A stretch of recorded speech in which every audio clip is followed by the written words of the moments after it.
श्री गुरुनानक बोले जय भगवान की जय, भगवान महावीर स्वामी की जय, भगवान के समर्थ की जय, वीतराग धर्म की जय, अहिंसा परमो धर्म की जय, निर्वाणी मातेश्वरी की जय, परम पूज्य चांद प्रकट श्रीमद जिनतारण कर्मंडलाचार्य जी महाराज की जय, त्रिशूल ग्रंथादि राज की जय, सिद्धार्थ देव की जय।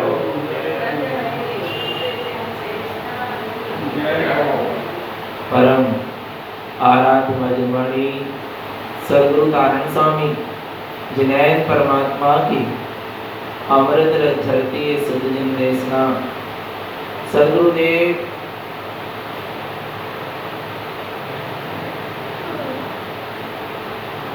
श्री तारण श्रावकाचार्य जी ग्रंथादिराज में अविरत सम्यक दृष्टि श्रावक किस तरह मोक्ष के मार्ग में आगे बढ़ता है उसका स्वरूप चल रहा है।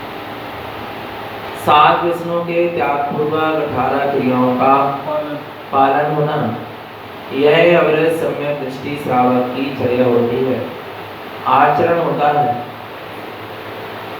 7 व्यसनों का त्याग और 18 क्रियाओं का पालन। 18 क्रियाओं के पालन करते हुए वह अविरत सम्यक दृष्टि श्रावक अपने वीतराग स्वरूप की ओर आगे बढ़ने का प्रसार करता है।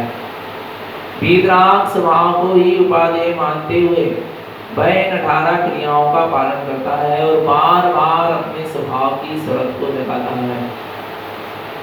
18 क्रियाएं हैं सम्यक अर्थात धर्म की श्रद्धा, अष्टमूल गुणों का पालन, 3 रत्नात्रय की साधना, 4 दान देना, रात्रि भोजन त्याग और पानी छानकर प्रयोग करना, ये 18 क्रिया श्रावक के लिए कही गई। अभी अपन ने स्वरूप समझा है सम्यक अर्थात धर्म की सच्ची श्रद्धा, क्योंकि जब तक जीव के जीवन में सच्ची श्रद्धा नहीं होगी तब तक उसका मोक्ष का मार्ग नहीं बनेगा। धर्म की सच्ची श्रद्धा होना चाहिए और सच्चे धर्म की सच्ची श्रद्धा हो, क्योंकि श्रद्धा में ही सम्यक श्रद्धा में ही पूरा मोक्ष का मार्ग लिखा है। जहाँ सम्यक श्रद्धा होती है वहीं मोक्ष मार्ग का शुभारंभ होता है, मोक्ष मार्ग प्रारंभ होता है। जब तक सम्यक श्रद्धा नहीं होगी तब तक मोक्ष मार्ग शुरू नहीं होगा, प्रारंभ नहीं होगा। तो पहली क्रिया है सम्यक अर्थात धर्म की सच्ची श्रद्धा। हमारे अंतरंग में धर्म के प्रति सच्ची श्रद्धा होना चाहिए, पर सच्चे धर्म के प्रति सच्ची श्रद्धा होना चाहिए। और आगे अष्टमूल गुणों का पालन, इसके बाद 3 रत्नात्रय की साधना, जिसके अंतर्गत सम्यक दर्शन सम्यक ज्ञान की साधना को अपन ने समझा। अब यहाँ पर स्वरूप चल रहा है सम्यक चारित्र की साधना। श्रावक रत्नात्रय की साधना करता है और मुनिराज रत्नात्रय का पालन करते हैं, अर्थात उनसे पालन होता है। जहाँ साधना परिपक्व होती है वहाँ पालन सहज में होने लगता है। तो सम्यक दर्शन की साधना क्या है? 25 मन दोषों से रहित शुद्ध सम्यक दर्शन की साधना करना। अपने आत्मा को 25 मन दोषों से बचाओ, तब हमारा सम्यक शुद्धता पूर्वक बना रहेगा, और जब सम्यक शुद्धता पूर्वक बना रहेगा तभी हमारा मोक्ष का मार्ग आगे बढ़ेगा। सबसे पहले सम्यक दर्शन की शुद्धि का मार्ग है, किस तरह उसकी शुद्धता बनी रहे, उसकी अखंडता बनी रहे, उसकी निरंतरता बनी रहे, इसका हमें ध्यान रखना है।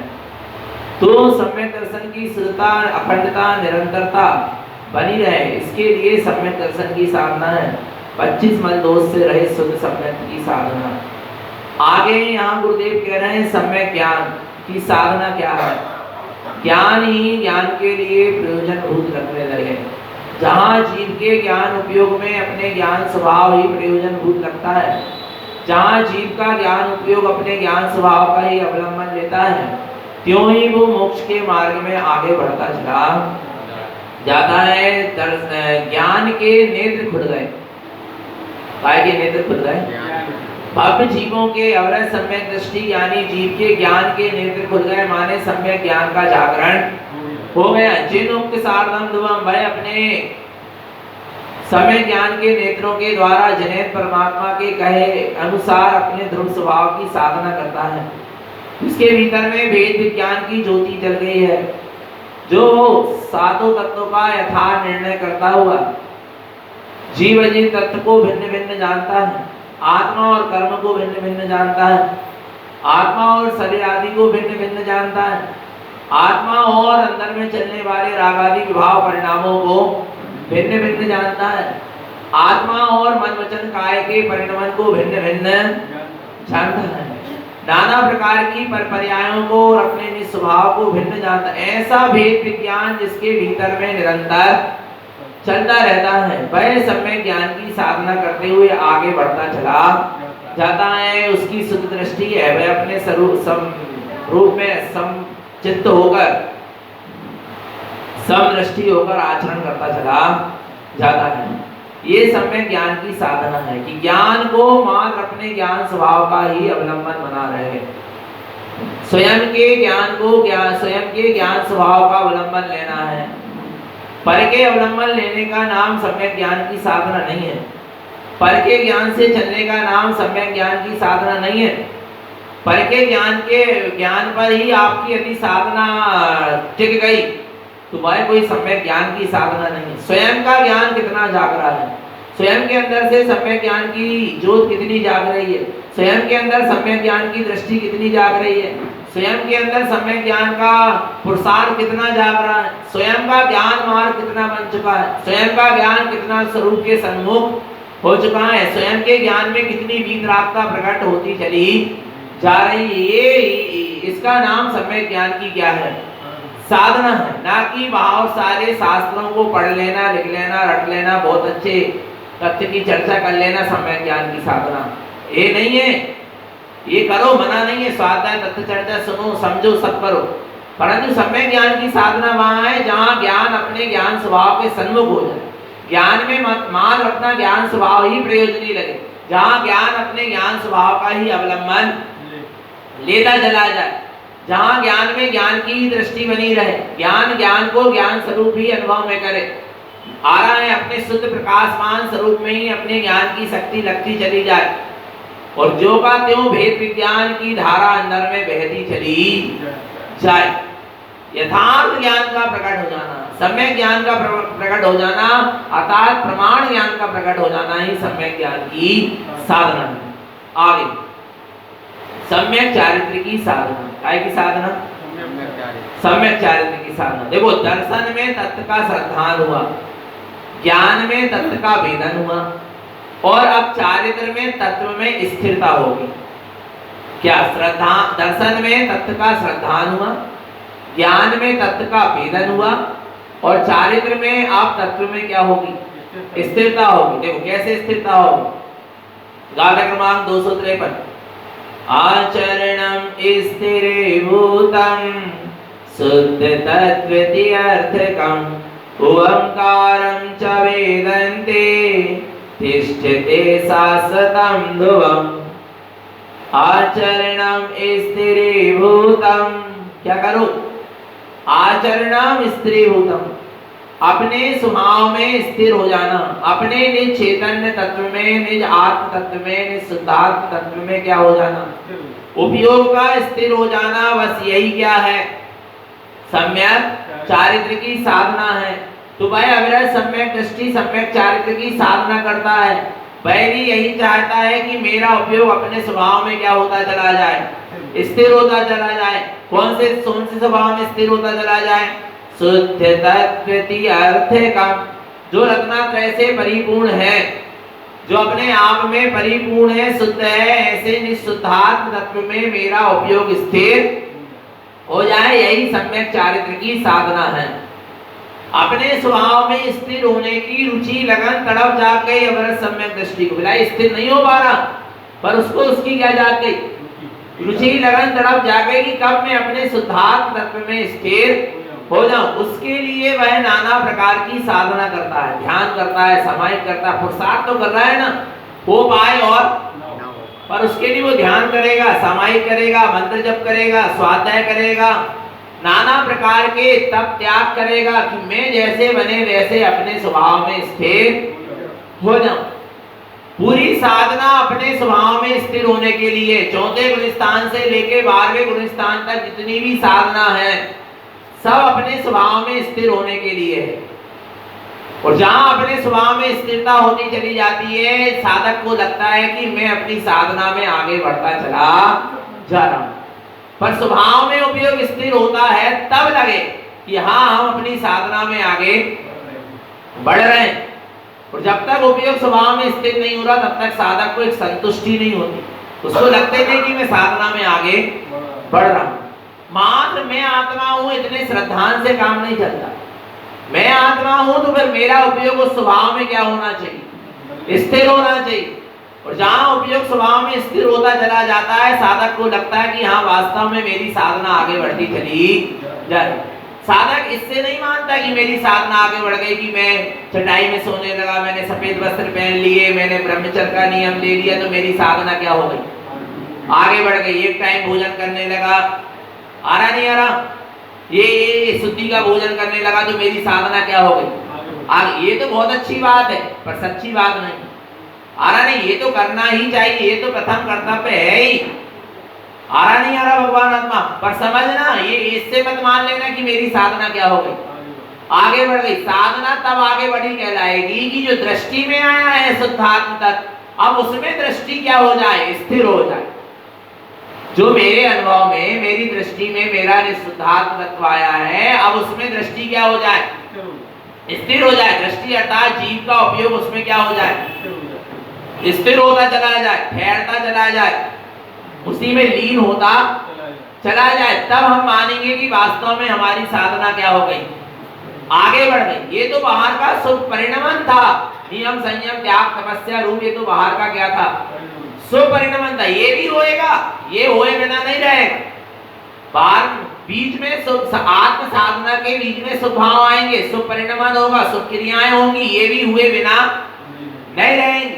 क्योंकि शुभाचरण और शुभ क्रिया और शुभ भावों के बीच में आते ही है, आए बिना रहते नहीं। और शुभ भावों और शुभ क्रिया और शुभ परिणमन की भूमिका में ही शुद्ध स्वरूप की ओर जीव आगे बढ़ता चला जाता।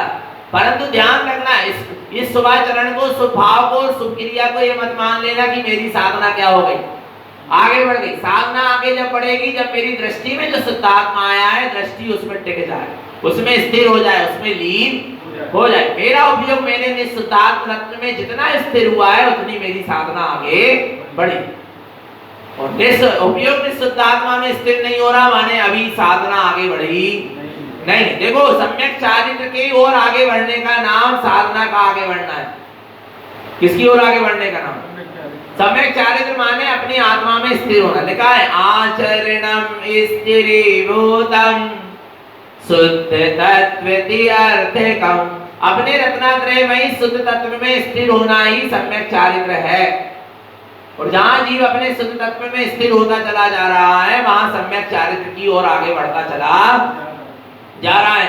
ओंकारं च वेदन्ते, क्या करता है भाई अपने शुद्धात्मा में स्थिर होकर, ओंकारं च वेदन्ते, अपने निराकार निर्विकार निर्विकल्प स्वरूप अपने शुद्ध स्वभाव का ही वेदन अनुभवन करता है। तिष्ठते शाश्वतम ध्रुवम, और वह यही चाहता है कि तिष्ठते शाश्वतम ध्रुवम, मैं अपने शाश्वत ध्रुव स्वभाव में हमेशा हमेशा के लिए क्या हो जाऊं, तिष्ठ जाऊं, उससे बाहर ही ना। ऐसी भावना अवरत दशा से प्रारंभ हो गई। ऐसी भावना ग्रस्त श्रावक की दशा से प्रारंभ हो गई कि मैं अपने तिष्ठते शाश्वतम ध्रुवम, मैं अपने शाश्वत ध्रुव स्वभाव में ही क्या हो जाऊं, तिष्ठ जाऊं, स्थिर हो जाऊं, उससे कभी बाहर ही ना। उसके लिए क्या करना पड़ेगा, हमेशा हमेशा के लिए मैं अपने शाश्वत ध्रुव स्वभाव में स्थिर हो जाऊं। उसके लिए गुरु महाराज आगे कहते हैं आचरणं द्विविधं प्रोक्तं सम्यक्तं संयमं ध्रुवं प्रतिमं सम्यक् चरणस्य स्थिरीभूतस्य संयमम्। इसके लिए दो प्रकार के चारित्र का वर्णन है। अपने शाश्वत स्वभाव में स्थिर हो जाना ही, अपने आत्म स्वभाव में स्थिर हो जाना ही सम्यक चारित्र है। और जहां आत्म स्वभाव की स्थिरता का नाम सम्यक चारित्र, तो वो सम्यक चारित्र को कैसे प्राप्त किया जाए, उसके लिए क्या विधि है, क्या विधान है? तो क्या कह रहे हैं? आचरणम दुविधम प्रोक्तम। सम्यक चारित्र कितने प्रकार का कहा गया? दो प्रकार का कहा गया। कौन कौन सा कहा गया? सम्यक्तम संयमम ध्रुवम। सम्यकता चरण और संयमाचरण। कितने प्रकार का चारित्र कहा गया? दो प्रकार का। कौन कौन सा? सम्यकता चरण और संयमाचरण। पहला कौन सा है? प्रथमम सम्यक्त चरणस्य। पहला कौन सा है? सम्यकता चरण। बिना सम्यकता चरण के संयमाचरण होता नहीं।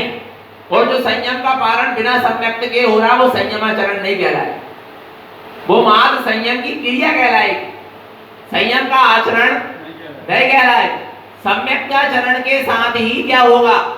संयमाचरण। देखो लिखा है, प्रथमम सम्यक्त चरणस्य स्थिरम भूतस्य संयमम। आ रहा है, पहला क्या है? सम्यकता चरण चारित्र है। और वो सम्यकता चरण जहां सम्यक्त प्रकट होता है, जहां तीन नित्याग और चार अनंतानुबंधी कसाय का उपसम छह उपसम होता है, वहां सम्यकता चरण चारित्र होता है। जहां एक समय की निज आत्मा की अनुभूति होती है, जहां अंतरंग में दृढ़ अटल अचल अखंड श्रद्धान हो जाता है कि मैं आत्मा शुद्धात्मा परमात्मा ही हूँ, ऐसा दृढ़ अटल श्रद्धान जहां पर प्रकट होता है, वहां कौन सा चारित्र होता है? सम्यकता चरण। देव गुरु शास्त्र का श्रद्धान होता है, निज आत्मा का श्रद्धान होता है, सात तत्वों का श्रद्धान होता है, तीन मिथ्यात्व चार अनंतानुबंधी कसाय का उपसम छह उपसम होता है। वहां पर कौन सा चारित्र हो गया? सम्यकता चरण चारित्र हो गया। पर उस सम्यकता चरण चारित्र की स्थिरता बनी रहे। स्थिरम भूतस्य संयमम। उस सम्यक्त स्वरूप में हम क्या हो जाए? स्थिर हो जाए, उसकी स्थिरता बनी रहे, उसके लिए संयमम, उसके लिए क्या लो? संयमाचरण चारित्र को धारण करना चाहिए, क्योंकि संयम आपके सम्यक्त को स्थिर रखेगा। कौन? संयम। जैसे दीप जल गया है, दीप प्रज्वलित हो गया है, उसकी लो जल रही है, अब वो कहीं बुझ ना जाए, उसके लिए उसमें कांच लगा दो। अपन होते ना, जो आरती प्रज्वलित करते हैं, और कहीं वो आरती की जोत क्या ना हो जाए, बुझ ना जाए, उसके लिए जल्दी से क्या लगा देते हैं? कांच लगा देते हैं। तो कांच और उस ज्योति का क्या संबंध? कोई संबंध नहीं है, दोनों भिन्न भिन्न है। फिर भी वो कांच उस ज्योति की क्या कर रही है? वो वायु से, हवा से क्या कर रही है? रक्षा कर रही है। ऐसे ही जहां सम्यक दर्शन होता है, निज आत्मा की अनुभूति होती है, स्वानुभव होता है, सम्यक प्रकट होता है, वहां जीव शीघ्र अति शीघ्र उस सम्यक को सुरक्षित रखने के लिए संयम रूपी कांच क्या कर देता है? लगा देता है, संयम का पालन करता है, जिससे सम्यक सुरक्षित रहता है। उसमें विषय भोगों की हवा नहीं लगे। विषय भोगों की हवा लगेगी तो वो बुझ जाए। मिथ्यात्व अज्ञान विज्ञान पाप विषय कसाय की हवा लगेगी तो सम्यक रूपी ज्योत कहीं बुझ ना जाए। उसकी सुरक्षा के लिए उसमें संयम रूपी कवच आवश्यक है। आ रहा है, इसलिए यहाँ पर लिखा है प्रथमम सम्यक्त चरणस्य। पहला कौन सा चारित्र है? सम्यक्त चरण चारित्र है। और उसकी स्थिरता बनी रहे, स्थिरीभूतस्य संयमम। उसकी क्या बनी रहे? स्थिरता बनी रहे। उसके लिए संयम का अवलंबन लेना आवश्यक है। उसके लिए क्या ले लो? संयम का अवलंबन ले लो, संयम को धारण कर लो। आया भगवान आत्मा। पर एक चीज बताओ, जो जले ना, प्रज्वलित ना हो, आरती प्रज्वलित ना हो, कांच लगा के धर दो, काम को ऐसे सम्यक दर्शन प्रकट हुआ नहीं है, सम्यक उत्पन्न हुआ नहीं है, आत्मा का श्रद्धान हुआ नहीं है, और संयम रूपी कांच तुमने अपने जीवन में ला भी ली, का काम की? क्या काम की? बोलो ना, कोई काम की नहीं। इसलिए भगवान आत्मा सबसे पहले क्या करो? सम्यक्त को धारण करो। सम्यक्त को धारण करने के बाद तुरंत ही संयम का अवलंबन ले ही लो। आरा भगवान आत्मा, तब तुम्हारा मोक्ष का मार्ग क्या होगा?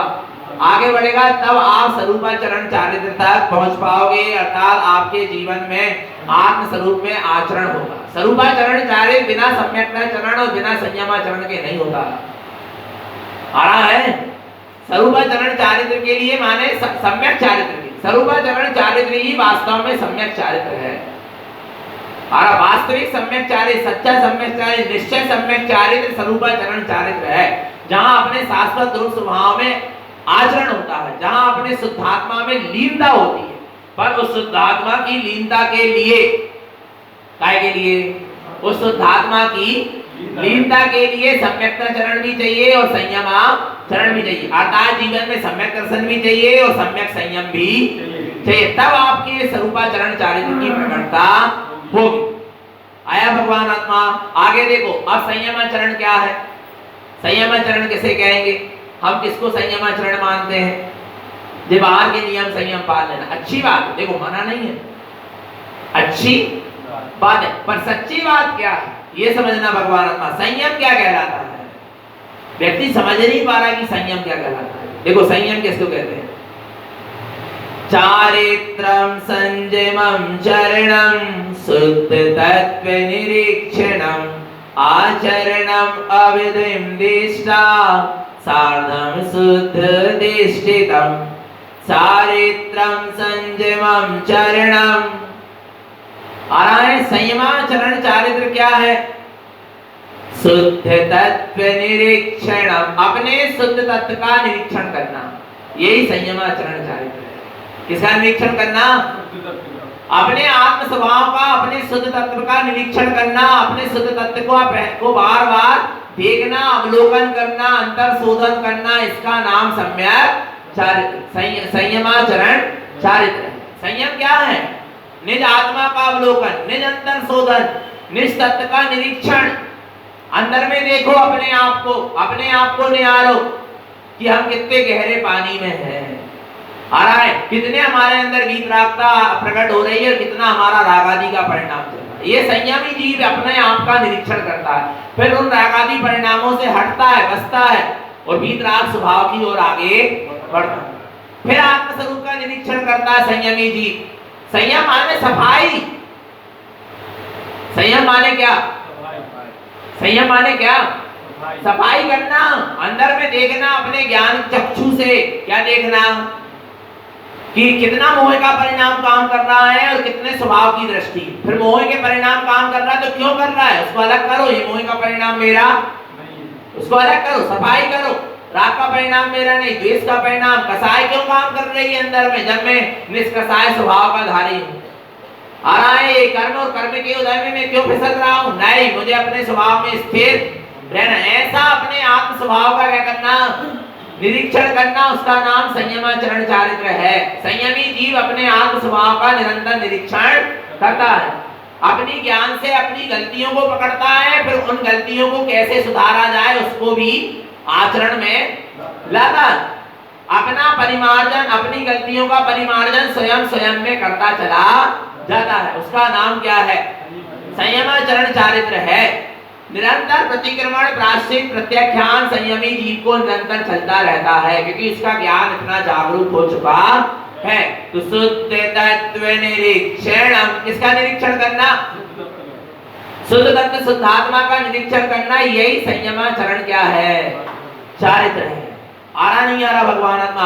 भोजन, एक टाइम भोजन करने का नाम संयमाचरण चारित्र नहीं है। एक समय भोजन क्यों कर रहा संयम वाला जी? इसलिए एक समय भोजन कर रहा है कि ये भोजन के प्रति जो राग भाव है वो क्या होना चाहिए?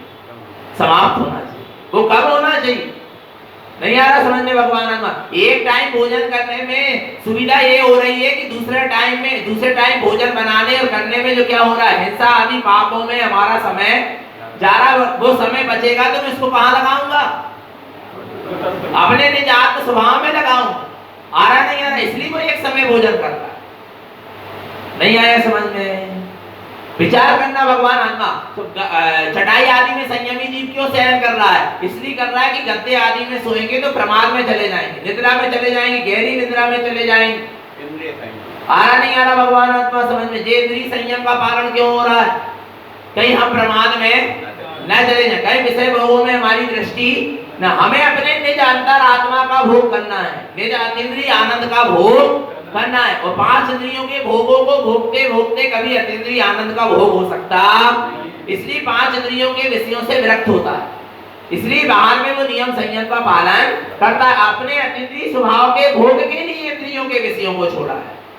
इंद्रियों के विषयों को छोड़ने के लिए इंद्रियों का विषय नहीं छोड़ा, अतीन्द्रिय स्वभाव के पान के लिए इंद्रिय विषय को क्या करके आया है, छोड़ा है। और अतीन्द्रिय ज्ञान स्वभाव का व्रत पान नहीं हो रहा और इंद्रियों के विषय को छोड़ भी दिया तो कोई काम का नहीं।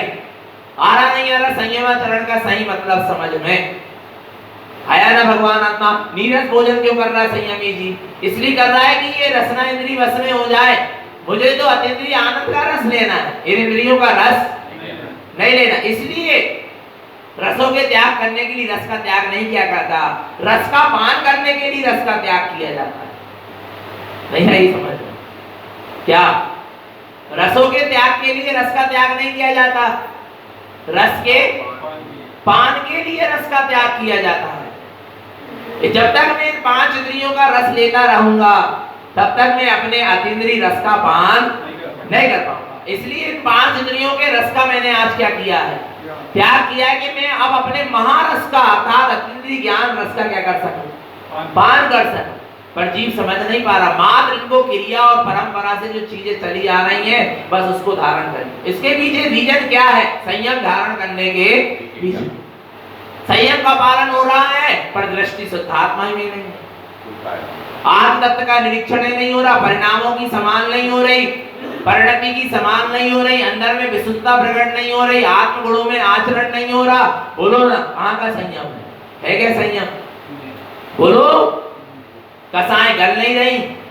अरे कसाएं गलने की बात तो छोड़ो, कसाएं मंद नहीं हो रही और हम सोच रहे हैं हम संयम का क्या कर रहे हैं, पालन कर रहे हैं। अंदर के विकारी परिणाम क्या हो जाएं, छूटते चले जाएं, विभाव भाव छूटते चले जाएं, उसका नाम वास्तव में संयमाचरण क्या है, चारित्र है। और नहीं तो हमें संयमाचरण चारित्र नहीं, संयमाचरण चारित्र अर्थात सिमटते चले जाना, अपने में समाते चले जाना, एक मर्यादा अपने स्वभाव की मर्यादा में उपयोग का आ जाना, उसका नाम क्या है, संयम है। संयम का मतलब क्या? हमारा उपयोग अपने स्वभाव की मर्यादा में आ जाए। अब हमारा उपयोग पाप से कसायों की ओर ना जाए, उससे बच जाए और हम अपने स्वभाव में समा जाए। उसका सिमटते चले जाना, अपने आप में अपने दर्शन ज्ञान की शक्ति को समेटते चले जाना, उसका नाम संयम। संयमी जी फैलाव नहीं फैलाता। क्या नहीं करता? संयमी जी क्या नहीं करता?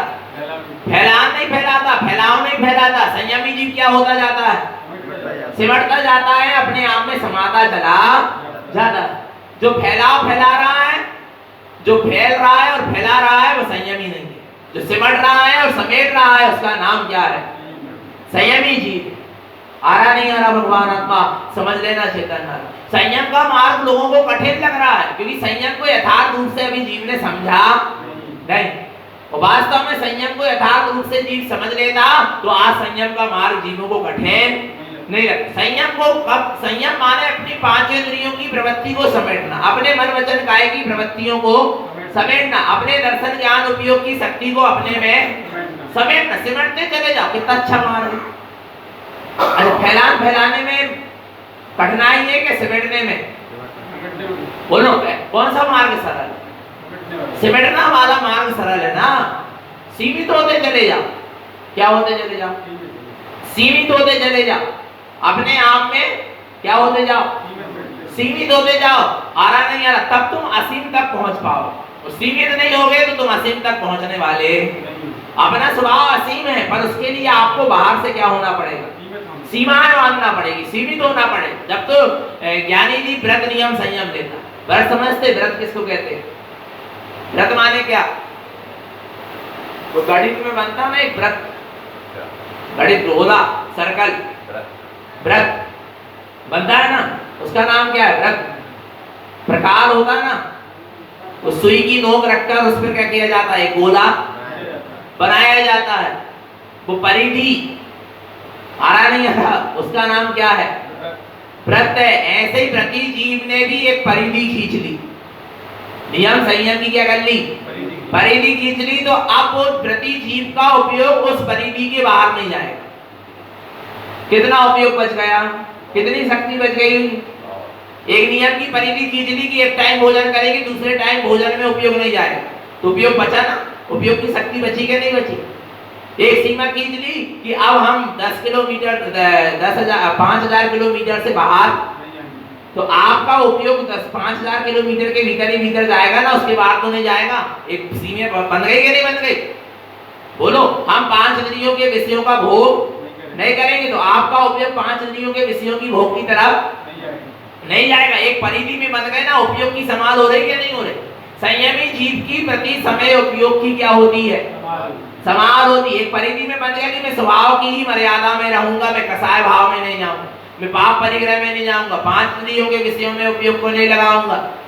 आ रहा नहीं यार, अपने आप में सीमित होते जा रहा है कि नहीं होते जा रहा है? अपने आप में समेटते चले जा रहे हैं कि नहीं चले जा रहे? इसका नाम संयमाचरण चारित्र है। संयम मात्र क्रियावश का नाम नहीं है। उपयोग को अंदर में समेटना, शुद्ध तत्व निरीक्षण, अपने शुद्धार्थ तत्व का निरीक्षण करना, अपने ज्ञान को अपने स्वभाव में लगाते चले जाना, उसका नाम संयमाचरण चारित्र है।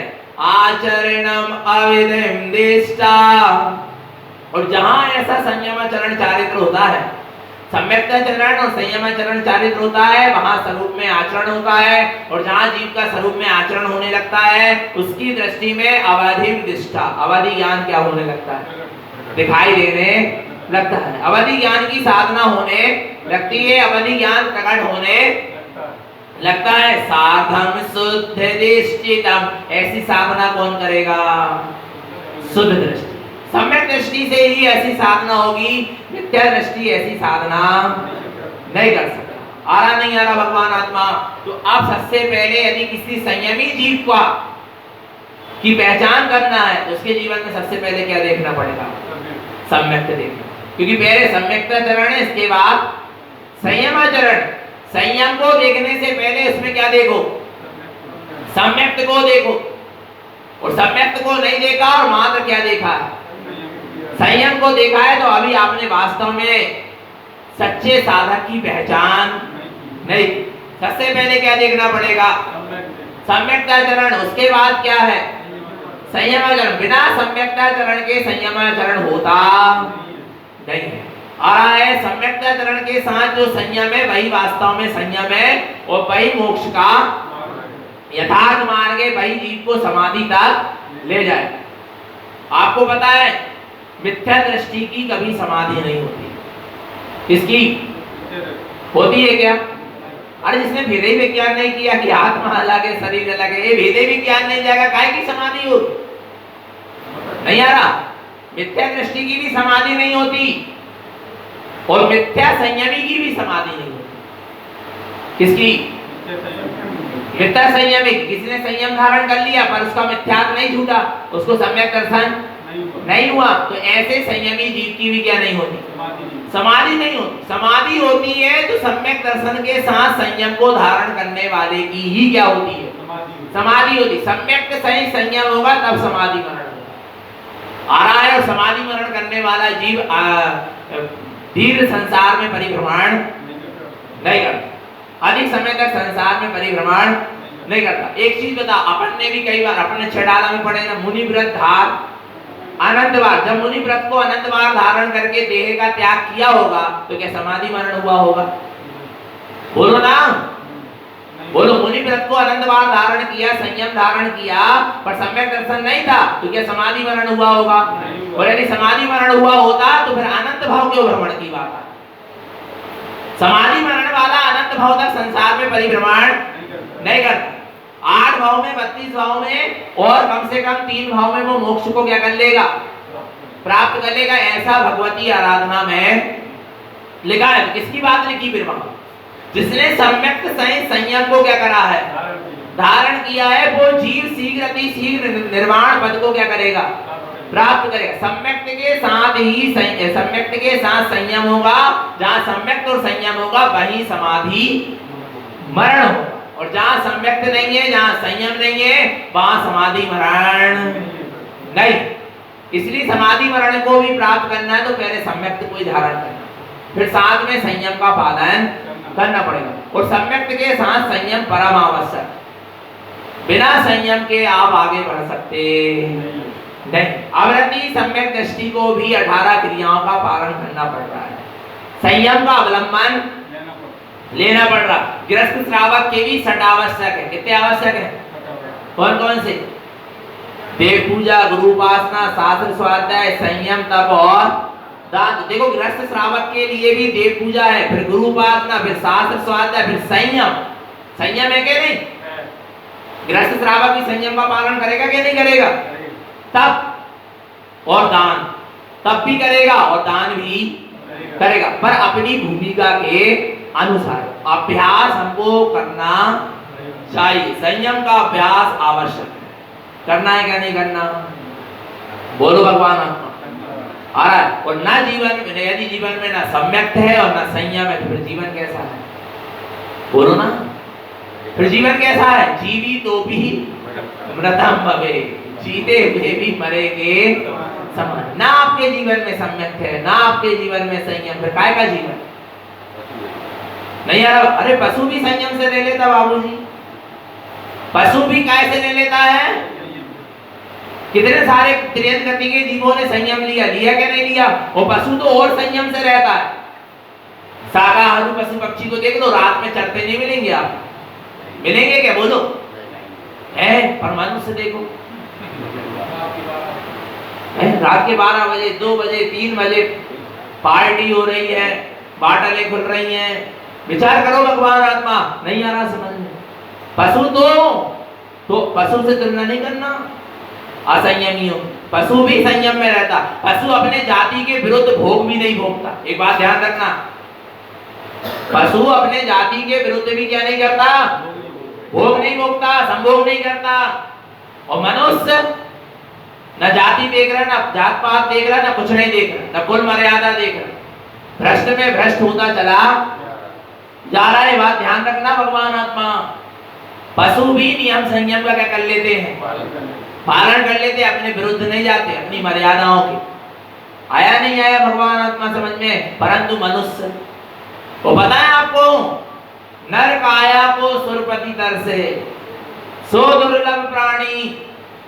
नहीं आ रहा समझ? क्या? नर काया को सुरपति, सुरपति समझते हो? सुर माने कौन? देव, और देवों का पति कौन? इंद्र। आ रहा है, इंद्र भी तरस रहा काय के लिए? नर काया को, मनुष्य की पर्याय को प्राप्त करने के लिए इंद्र भी क्या कर रहा है? तरस रहा। क्यों तरस रहा है? क्योंकि मनुष्य पर्याय में ही एकमात्र पूर्ण संयम को धारण किया जा सकता है और उसी भाव से मोक्ष भी जाया जा सकता है। स्वर्ग के विमानवासी देव भी और स्वर्ग के सम्यक दृष्टि देव भी मनुष्य पर्याय के लिए क्या कर रहा है? तरस रहे हैं कि हमें एक बार क्या मिल जाए? मनुष्य पर्याय मिल जाए तो हम संयम को धारण करें तो मुक्ति श्री को प्राप्त करें। क्योंकि देव गति में संयम नहीं है, पर मनुष्य गति में पूर्ण रूप से जीव संयम को क्या कर सकता है? धारण कर सकता है। त्रियन गति में एक देश संयम है, पर मनुष्य गति में पूर्ण संयम को जीव धारण करके मुक्ति को प्राप्त कर सकता है। पर हम मनुष्य पर्याय को प्राप्त करके कितने संयम का पालन कर रहे हैं? कितने नियमों का पालन कर रहे हैं? बोलो भगवान आत्मा। कई तो अभी ऐसे जीव होंगे जिनने कभी जीवन में एक नियम भी नहीं लिए होंगे। आजीवन के लिए एक नियम तो जरूर लो। काय के लिए? एक नियम लो और उस एक नियम का निरतिचार पालन करके बताओ। काय के लिए? काय के लिए? आजीवन के लिए, जीवन पर्यंत के लिए अपने जीवन में एक नियम जरूर होना चाहिए और उसका फिर निरतिचार पालन करके बताओ। जीवन पर्यंत निरतिचार पालन, पालन बस नहीं, निरतिचार, उसमें अतिचार। जैसे आपने एक नियम ले लिया कि हम घृत मिथ्यात्व का कभी सेवन, तो उसका निरतिचार पालन आजीवन तक करके बताओ। आ रहा नहीं आ रहा? कब तक करके बताओ? आजीवन तक करके बताओ। घृत मिथ्यात्व का त्याग का पालन आजीवन तक करके बताओ। एक नियम ऊपर निरतिचार पालन करके बताओ। फिर मिथ्या देव गुरु धर्म की अनुमोदना भी नहीं होना चाहिए, विनय आदि प्रशंसा आदि भी नहीं होना चाहिए, उनके स्थान वगैरह में भी नहीं जाना चाहिए, फिर मिथ्यादियों से संबंध भी नहीं। एक नियम तो पाल के बताओ। एक नियम लिए ना आपने कि हमारा घृत मिथ्यात्व का क्या रहेगा आजीवन के लिए, क्या रहेगा, तो जीवन पर्यंत उसका निरतिचार पालन करके बताओ। आपने नियम लिया कि हम मांस नहीं खाएंगे, कभी जीवन में हम क्या नहीं करेंगे? मांस का भक्षण नहीं करेंगे। हम तो कह रहे हैं इसी नियम को तुम जीवन पर्यंत निरतिचार पाल के बताओ, निरतिचार पाल के बताओ ना। फिर मांस जहां दो इंद्रिय जीव उत्पन्न हो रहा है वहां भी मांस खाने का दोष है, उन पदार्थों का भी सेवन का त्याग हो। फिर मन वचन काय कृतकार्य अनुमोदना से भी मांस भक्षण का क्या होना चाहिए? त्याग होना। आजीवन तक एक नियम पाल के बताओ, आजीवन के लिए, और निरतिचार पाल के बताओ। कैसा पाल के बताओ? नहीं नहीं फिर दवाई गोली में छूट है कुछ कुछ दिन की मर्यादाएं हैं, नहीं नहीं बिल्कुल नहीं। एक नियम पालो पर आजीवन पालो, और आजीवन के लिए एक नियम दो पर निरतिचार पाल के बता दो। पर कहां हो रहा है? एक नियम दो ना। रात्रि भोजन त्याग का नियम लिया, ईमानदारी से रात्रि भोजन त्याग का नियम पाल के बताओ आजीवन के लिए। सूर्यास्त के 48 मिनट पहले क्या कर दो? भोजन पानी आदि सब लेकर त्याग कर दो। हो पा रहा है?